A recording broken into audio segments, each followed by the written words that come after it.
Okay, the Lions burned some Rams eventually. It felt for a while like the Lions were going to find a way to blow it, and the Rams were going to find a way to steal it, even with the injuries and Matthew Stafford getting banged around. And here's Dan Campbell, coach of the Lions, after Detroit pulled off the overtime victory on the Rams and Stafford, and the tenacity that ultimately was required by the home team to get the victory. You know, there's a lot of I respect it. I do. I respect it. And that quarterback, man, Stafford, I thought played lights out, man, and played tough and hit after hit, just kept getting up and making unbelievable throws. So I just give them a lot of credit. They did. They fought now. But we're hard to break. So we did what we had to do. And, you know, our defense held there. Before that, Fox makes a heck of a punt, and defense holds. Offense, we get it back and, you know, get it in overtime. We win the toss, and we don't look back. So we eventually found our rhythm. We did what we had to do, and I said it early in the week, the team that makes the most mistakes is the one who usually loses these early games, and we made one less mistake. And so now we just got to improve from there. Look, there are still 16 games for both teams to play, but that was a big one to get the victory, to have 2 playoff rematches at home to start the season, to have the Lions host the Rams and the Bucs back-to-back weeks to get things started. Yeah. That kind of sets the tone for whether or not you're able to at least try to match what you did last year. And obviously the Lions would like to get one step farther, but they had to take care of business. And the Rams aren't going away. The question is, can they keep from falling apart physically? Right. Because that's – we talked about Lamar Jackson. You're not going to make it through a full season playing like that. At least he's fine after the game. The Rams are already banged up. They were banged up going in. Already, which is crazy, right? They don't play in the preseason, and they were banged up going in anyways. I think I do want to start there. Would just give the Rams, like, you know, a little bit of credit for being tough and hanging in there last night. Matthew Stafford, Dan Campbell said it right. Played phenomenal. I mean, they're down to their 4th and 5th tackles playing in the football game. They lose Puka Nacua, who probably is their best receiver on their football team, and that's no disrespect to Cooper Kupp, who's still awesome, right? But, I mean, either way, they're both great. To lose him is a big deal. And then, yes, lose him on top of the fact that, we're missing offensive linemen, and we had a guard go out in the game, so we can't run the ball, so we have to pass the ball, and now we don't have Puka Nacua to do that. So McVay, Stafford, tough, way to go, way to hang in there, way to pull it off. But Dan Campbell said it right, and I can't even believe I'm saying this, but, like, the Detroit Lions are become one of those teams where I never felt like they were going to lose the game last night, even when they were losing. I just went, well, they're going to make a stop, and they'll get down there, and who knows, they might score a touchdown at the end of regulation and win this thing. They've done that. That's the culture turnaround Dan Campbell has done. Dan Campbell, Jared Goff's toughness, Aaron Glenn on the sideline, Ben Johnson and Mark Brunell. They got a bunch of real football people who were they don't blink. And I just think that shows. And it wasn't their best game last night, but it all came together at the right time. And, they didn't play good second half football, but they played good late third quarter and overtime football to put it away. We had video of Matthew Stafford getting that ankle taped. Yeah. You could see his left hand. He had some sort of a thumb thing that happened during camp, and the hand was wrapped and the glove was on it. Right.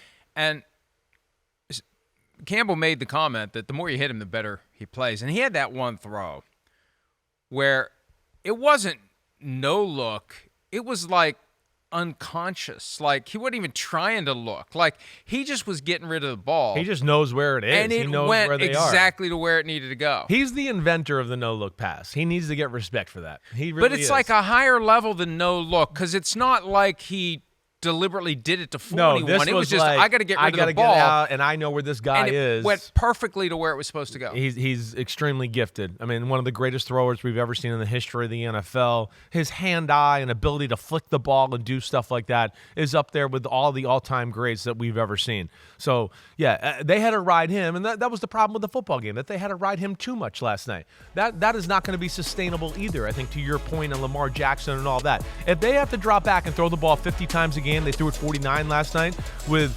Matthew Stafford at quarterback.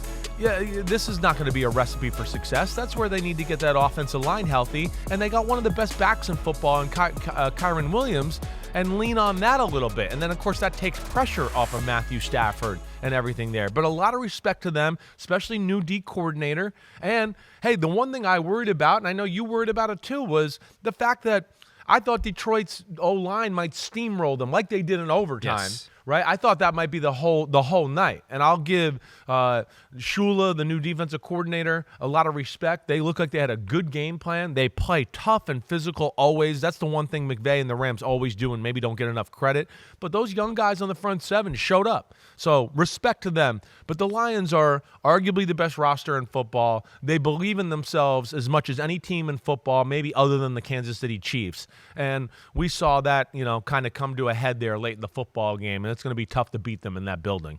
The Rams definitely miss Aaron Donald. He showed up at the USC game on Saturday night wearing a T-shirt that said at the top, "Always ready." And one of the things I was doing, because we had segments to fill Thursday night and Friday night with some news in advance of just reacting to what happened on Sunday, right, which we do every Sunday night on Football Night in America, I was poking around, is there a chance Aaron Donald comes back? Yeah. And it came back with nothing. It came back inconclusive. Yeah. But always ready. Wait a few always weeks. ready. Well, it depends on what the Rams do, too. Sure. But it's also that attitude of football season's here. It's moving on without me. I can still play. Right. He didn't want to Couch commit is to the cool, whole, but it's the not whole that cool. off-season, that Right. crazy knives routine, even though they weren't real knives. Yeah. He was always working, always busting his ass. The question is, how much does he retain? If he didn't do all that, can he still go? And he looks like he can still go. But that was one of the things I was chasing. And when I saw that always ready on top of that T-shirt that he was wearing on Saturday night at the USC game, I thought, man. And they missed him, especially on that overtime drive where the Lions crammed it right down their throats. And it helped because the Lions had driven down for the overtime forcing field goal at the end of the game, win the toss. There's still an issue with overtime. I just think in the regular season, you've got to get the game over with. I know. And if you score a touchdown on the first possession, that's that. Right. But it still stinks that Stafford didn't get the ball and get a flip chance. of a coin Right. determines the game. Yes. Right. That's the problem. Yep. That's right. But there's a lot of high-paid players on that Rams defense and people there, and they're professional, and they gotta stop them from scoring a touchdown. But I think ultimately, all the things you talked about, they're a little bit smaller up front. It's not a huge front seven. They got some young guys. There's no Aaron Donald there, right? They traded away one of their middle linebackers a few weeks ago. They got some new guys in the secondary, and I think they just got finally a little bit worn down by the size and the physicality of this Lions football team, let alone the Lions didn't play their starters or anybody the whole preseason, and I bet by the end of this game, the offensive line finally started to get in some sync with how they were blocking, the calls they're making at the line of scrimmage, how the Rams are playing it, and we all saw it come to light with David Montgomery and Gibbs and everybody on that last drive. Remember that talk in the late preseason, right around training camp? Not even preseason, but it was late offseason. Right. Amon-Ra St. Brown was going to give Jahmyr Gibbs whatever he wanted godson. if he had 1,000 the sun gun rushing yards and 1,000 receiving yards. Dude, did you forget about David Montgomery? Like, Montgomery had 17 carries for 91 yards last night. Gibbs only had 40 yards rushing. He added 34 receiving. It's hard to get 1,000 and 1,000 if you're going to have 74 yards from scrimmage week one. But David Montgomery said this isn't Jahmyr Gibbs is becoming Christian McCaffrey or Marshall Faulk in his prime.